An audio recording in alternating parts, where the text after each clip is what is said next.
On April 9, 2019, Ivy Wangechi's life was tragically cut short as she celebrated the successful end of the day's shift. She was leaving the Moi Teaching and Referral Hospital, Eldoret. She was accompanied by her friends. Everything was perfect for her, being in her 6th year of medical school and a few months away from graduation. Ivy was to celebrate her birthday the next day if she had not met the tragedy. Despite her great plans on how to celebrate her birthday the next day, Ivy would not live to see the sun again.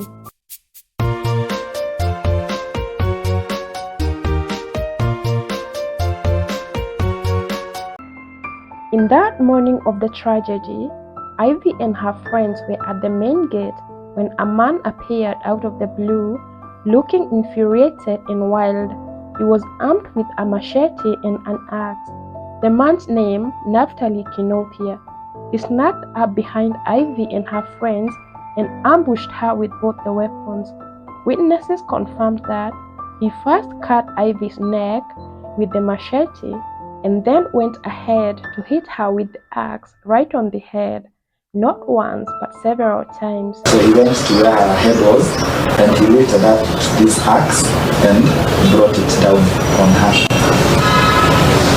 And then he lifted it a second time and this one fell on her head. And this alarm actually, her body shifted, had it make impact. So she fell towards my side and I jumped back.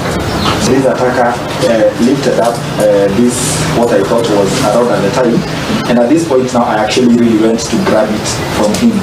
But then he faced me and he lifted it towards me, and then I noticed that it was an axe. He went ahead hitting her further, even as she lay lifeless.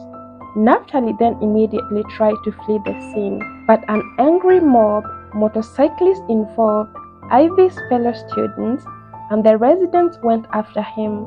His attempt for escape was unsuccessful. They began to pelt him with rocks, clobbered him with wooden and metallic bars, their intention being to end his life. But fate seemed to be working for his favor. Naftali was rescued by police who arrived at the scene right before they unalived him. He survived being lynched by the agitated mob. Before we continue, I am sure you would like to know how the two met. Well, Ivy and Naftali were childhood friends. They grew up in the same neighborhood and went to the same school at Joyland Academy, Moranga County. They had gotten really close together, sharing childhood moments until Ivy was moved to another school in Thika where she completed her primary education. She did well and later joined Alliance Girls High School, a prestigious school in Kenya and well known for its academic excellency. Ivy managed an A in her Kenya Certificate of Secondary Education. She joined Moi University to pursue a bachelor's in medicine and surgery. For Naftali, he joined Nyandarua High School after primary school. The two had maintained a close friendship while in high school and would catch up during holidays. Naftali also joined Jomo Kenyatta University of Agriculture and Technology.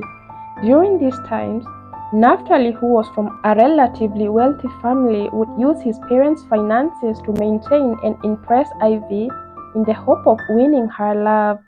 He had had fantasies about spending his life with her all along since high school. Even after completing his bachelor's in information technologies at Jomo Kenyatta University of Agriculture and Technology, his obsession never stopped. He found a job as a system admin for a betting company in Nairobi City. His financial support for Ivy never dwindled. He always supported and showered her with money and gifts.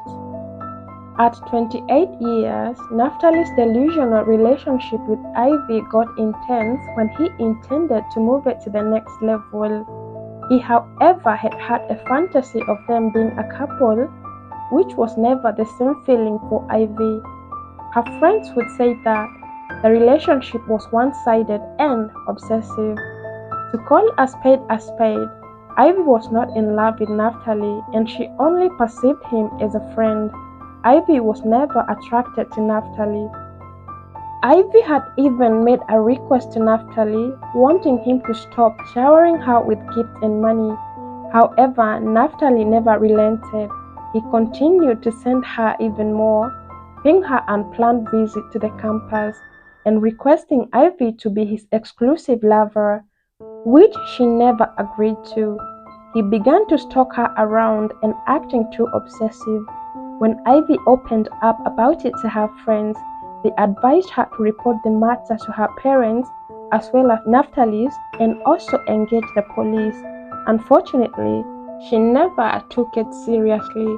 Naphtali was an introverted person who stuck alone most of the time. He had no friends, and most of the time, when free from the betting company, he drove to Thika just to hang around with his mother.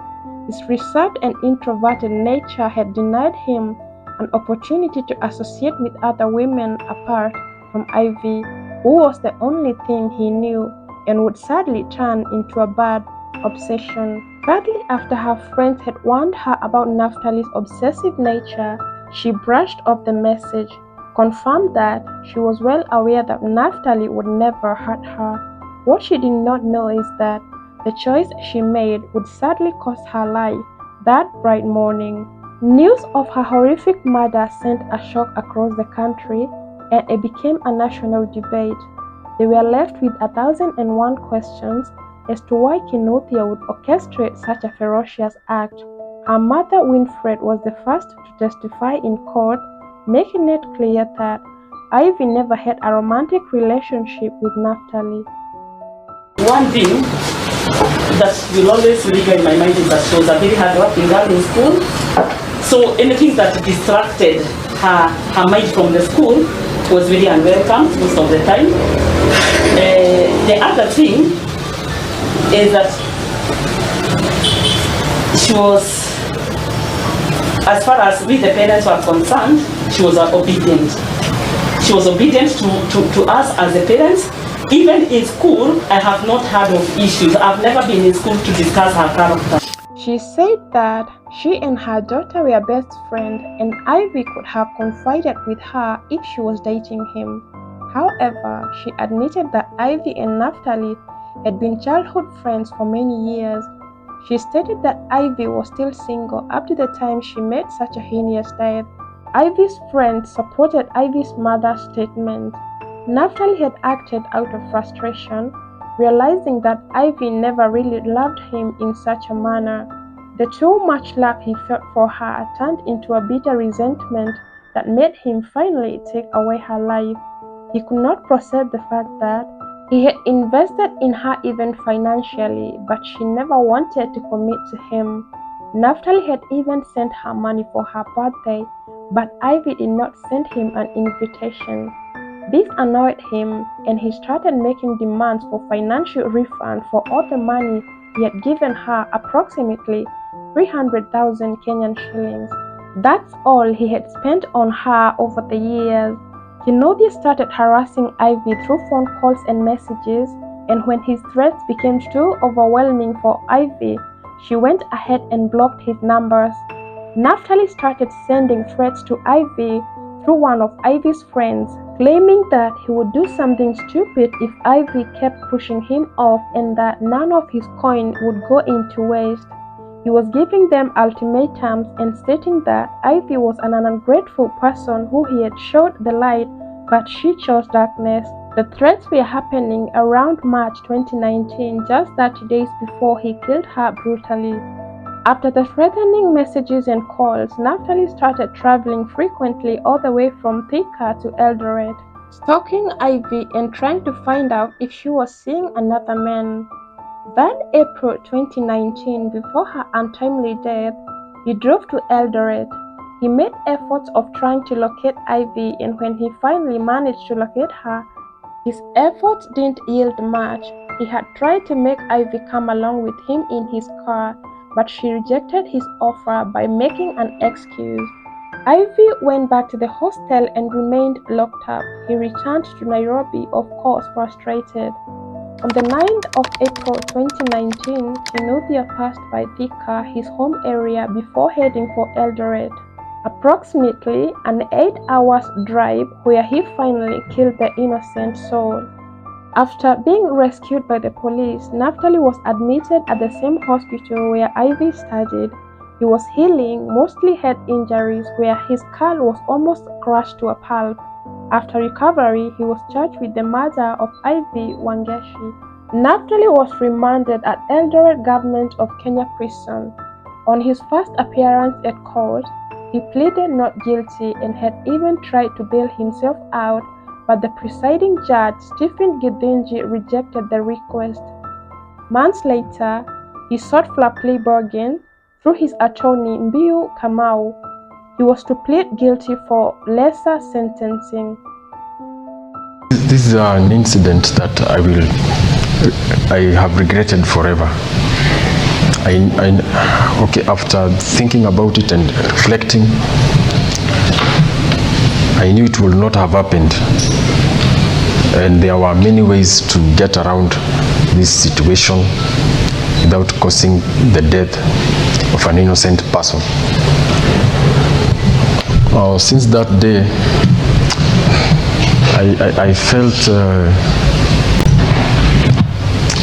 felt like I've done something. Causing the death of a person is very unacceptable to the society. So I felt like I've been secluded from the society. And even when I'm in prison, when I was in prison, all this time I've been in prison, after a few years, I was told that my father was ailing from a lung disease. He passed away while I'm in prison. So the feeling of losing a loved one, it's hard, and I feel bad for the family, for the victim's family.